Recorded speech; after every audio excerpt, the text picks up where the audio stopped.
India live TV, सच सबसे आगे।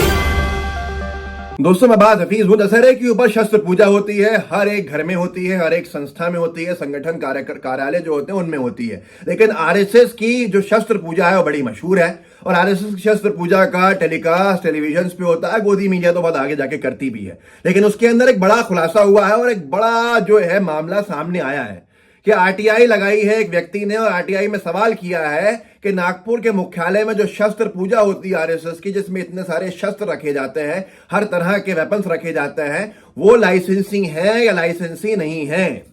और उसके साथ साथ और भी सवाल किए हैं, लेकिन जिसके पास जवाब क्या है, नवजीवन ने छापा है। आरएसएस की शस्त्र पूजा नागपुर पुलिस को नहीं पता। संघ के पास है कितनी बंदूकें और तलवारें।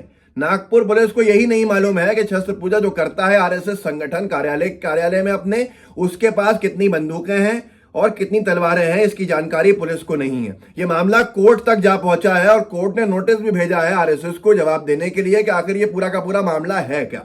मामले से जुड़े जो व्यक्ति हैं उनका तस्करा किया है दिग्विजय सिंह जी ने। दिग्विजय सिंह जी कांग्रेस के बड़े नेता हैं। वो लिखते हैं कि मोहनीश जबलपुरे को बधाई, ये नौजवान नागपुर का है, आरएसएस कार्यालय के पास रहता है और निडर होकर असंवैधानिक संगठन के खिलाफ लड़ाई लड़ रहा है। यदि इसके साथ कोई अप्रिय घटना होती है तो उसकी सारी जिम्मेदारी आरएसएस की होगी। Thank you Arundhati for sharing it and asking a pertinent question. अब यहां पर जो पूरा का पूरा मामला है मैं आपको दिखाता हूं। सवाल किया गया था कि ये वेपन्स जो हैं आरएसएस के पास हेडक्वार्टर में, ये किसके नाम पे सैंक्शन हुए हैं, लेकिन गोदी मीडिया इसको नहीं दिखाएगा। मैं आगे लेके चलता हूं, जिसमें नवजीवन ने लेख में लिखा है। हैरत की बात यह है, जिसमें सरसंघचालक का तस्वीर है पूजा करते हुए।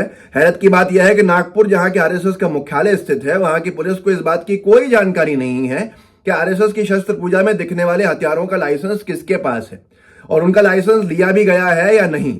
इतना ही नहीं, नागपुर पुलिस इस बात से भी अनजान है कि आरएसएस की शस्त्र पूजा में दिखने वाली बंदूकों तलवारों के खुलेआम प्रदर्शन के लिए आरएसएस किसी इजाजत लेता है भी है या नहीं। इस बात का खुलासा जो हुआ है वो एक पुलिस आयुक्त मुख्यालय में दायर आरटीआई आवेदन के जवाब से हुआ। याचिका जो लगाई गई, याचिका दायर करने का पुलिस की ओर से उन्हें जो जवाब मिला वो हैरान करने वाला है। जबलपुरे खुद नागपुर के ही रहने वाले हैं और उनका घर आरएसएस मुख्यालय के पास है। ये आरटीआई की कॉपी है जो आप देख सकते हैं आपकी स्क्रीन के ऊपर। जवाब क्योंकि मराठी के अंदर है तो मैं आपको जवाब समझा देता हूं। पुलिस ने जवाब में क्या लिखा है। पुलिस ने अपने जवाब में लिखा, आपने जानकारी मांगी है, उस तरह के किसी भी अस्त्र शस्त्र के लाइसेंस जारी करने के बारे में कोई भी जानकारी हमारे रिकॉर्ड में दर्ज नहीं है। आरएसएस से हथियारों के बारे में पूछताछ करने वाली याचिका का जवाब देने में नागपुर पुलिस ने लगभग 1 महीने से ज्यादा का वक्त लिया। यह देरी हैरान करने वाली है। सूचना का अधिकार अधिनियम 2005 के मुताबिक पूछे गए किसी भी सवाल का जवाब 1 महीने के अंदर देना होता है। अब यहां पर आगे की और उन्होंने जानकारी एक और लगाई। इन्होंने सवाल किया दूसरी आरटीआई में नागपुर पुलिस से पूरे शहर में लगने वाली शाखाओं के बारे में जानकारी मांगी। जबलपुरे ने आवेदन में पूछा, आरएसएस की शाखा के माध्यम से लोग एक जगह जमा होते हैं, क्या आपने इसके लिए कोई इजाजत दी है? अगर हाँ तो इसकी एक कॉपी उपलब्ध कराई जाए। इसके जवाब में नागपुर पुलिस ने स्वीकार किया है कि शहर के अलग अलग कोनों में लगने वाली शाखा के लिए पुलिस से कोई इजाजत नहीं ली जाती है। जाहिर है पुलिस का यह जवाब हैरान करने वाला है। जिन शाखाओं में डंडा चलाने से लेकर निशानेबाजी और अस्त्र शस्त्र चलाने का प्रशिक्षण दिया जाता है, उसके लिए आरएसएस के स्वयंसेवक पुलिस की इजाजत लेना भी जरूरी नहीं समझते हैं। ऐसा नागपुर पुलिस ने लिखित में स्वीकार किया है। सवाल यह है कि अगर यही काम दूसरे संगठन के लोग करें तो भी क्या पुलिस का रवैया नहीं यही होगा? कुछ दिन पहले आरएसएस के एक पूर्व प्रचारक ने आरोप लगाया था, जिसके ऊपर कोई सुमोटो किसी भी पुलिस स्टेशन में नहीं लिया गया, न सरकार ने जवाब दिया कि आरएसएस बम बनाने की ट्रेनिंग देता है। इस तरह के सवाल उसके थे, मेरे नहीं है, लेकिन इनके जवाब के ऊपर कोई कार्रवाई तो होनी चाहिए थी। कोई कार्रवाई नहीं दिखी।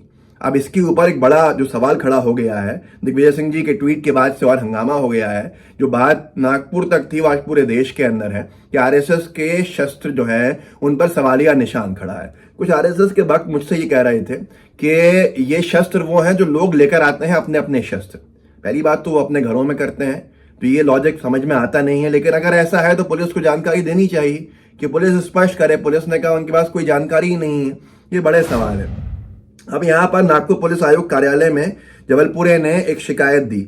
शिकायत के अंदर आरएसएस के खिलाफ शिकायत दर्ज कराई थी। कोई कार्रवाई नहीं हुई, बल्कि उल्टा फोन कॉल आया, धमकी भरा नंबर भी उन्होंने लिखा पुलिस को दिया। पुलिस ने उनका दावा है कि थाने के अंदर बुला के क्या कहा सुन लीजिए। और थाने में बुलाकर धमकी भरे अंदाज में पुलिस ने उनसे कहा तुम्हारी शिकायत पर कुछ नहीं होगा, तुम्हारा समय और मेहनत बेकार जाएगी। हिंदुस्तान में दशहरे के दिन लोग जैसे गाड़ियों की पूजा करते हैं वैसे ही आरएसएस दशहरे के दिन हथियारों की पूजा करता है। इसमें गलत क्या है?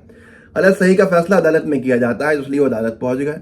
अदालत ने नोटिस निकाल दिया है, अदालत ने सवाल करे हैं कि क्या है। जो भी अदालत के सवाल है वो आरएसएस जब जवाब देगा तब पता चलेगा। लेकिन ये अपने आप के अंदर एक बहुत बड़ा खुलासा है। खुलासा इसलिए भी है क्योंकि आरएसएस जो जुड़ा हुआ है वो पितृ या संस्था या मातृ संगठन जो है वो बीजेपी का है। बीजेपी महाराष्ट्र में भी सरकार के अंदर है जहां नागपुर है, और बीजेपी देश के अंदर भी सरकार के अंदर है। लेकिन किसी की हिम्मत है या मजाल है कि इस सवाल को सवाल की तरह उठा ले। गोदी मीडिया को आदि पुरुष से फुर्सत नहीं है जो वो आरएसएस के शस्त्र पूजा के ऊपर सवाल उठाएगी। शस्त्र पूजा पे मैं भी कोई सवाल नहीं उठा रहा। मेरा सवाल सिर्फ इतना है कि अगर एक व्यक्ति जो जा रहा है बार बार पुलिस स्टेशन, उसको जवाब नहीं मिलता है, वो अदालत में गया है, अदालत ने अगर नोटिस इशू किया है आरएसएस को, तो उसका जवाब कम से कम गोदी मीडिया को लेना चाहिए। गोदी मीडिया में इतनी हिम्मत होनी चाहिए कि वो इसको दिखा सके। क्या आप में कोई शस्त्र जो है 4-5 लोग मिलके कहीं पर उसका डिस्प्ले कर सकते हैं? क्या इसके लिए अनुमति नहीं लेनी होगी? क्या लाइसेंस की जानकारी अपने संबंधित थाने के अंदर नहीं देनी पड़ती है? जब पुलिस जो है हथियार जमा कराती है चुनाव के वक्त, तो क्या आरएसएस से हथियार लेती है या नहीं लेती है? ये बड़े सवाल खड़े हो गए हैं क्योंकि बहुत सारे मामले ऐसे हैं जिसमें बार बार सवालिया निशान खड़ा होता है, लेकिन जवाब कोई नहीं देता है। उस प्रचारक की बात भी याद आती है जिसने एक बड़े संगीन आरोप लगाए थे वीडियो के माध्यम से आरएसएस के ऊपर। आज वो कहाँ है मुझे नहीं पता है, आपको मालूम हो तो उनकी कृपया सुरक्षा कीजिए, क्योंकि ऐसे लोगों की सुरक्षा बहुत महत्वपूर्ण है। लेकिन आज क्या हम जा रहे हैं? किसी भी संगठन पर प्रतिबंध लग जाता है अगर वो बीजेपी की विचारधारा से खिलाफ जाता है, लेकिन आरएसएस पर कोई भी न उन पर प्रेशर बनाया जाता है कि वो अपने आप का पंजीकरण कराएं, रजिस्ट्रेशन कराएं, या वो अपनी सारी जानकारियां सार्वजनिक करें। अब ऐसे के अंदर अगर कोई आरटीआई लगा रहा है और कोर्ट जा रहा है तो आने वाले वक्त के अंदर क्या फैसले आएंगे, क्या कार्रवाई देखने को मिलेगी, वो आप और हम अच्छे से जानते हैं। लेकिन फिर भी एक उम्मीद कर सकते हैं कि कुछ ना कुछ परिवर्तन होगा। और आरएसएस के लोगों से भी मेरा निवेदन है कि विरोध करने के बजाय इस पर एक स्पष्टीकरण जारी कर दें कि भाई लाइसेंसी हथियार हैं, किसके नाम पर हैं, कौन है, ताकि ये पूरा मुद्दा खत्म हो जाए। लेकिन उल्टा अपनी बात को दबाने के लिए दूसरों का विरोध करें, ये मेरी समझ से पर है। इस वीडियो को आगे बढ़ाइएगा, लोगों को जागरूक कीजिएगा, लोगों को बताइए क्या क्या क्या हो रहा है और कैसे कैसे कार्रवाइयां होती हैं पक्षपाती। साथ में लाइव टीवी को सब्सक्राइब कीजिएगा और बेल आइकन दबाइएगा। जय हिंद, जय भारत। द लाइव टीवी, सच सबसे आगे।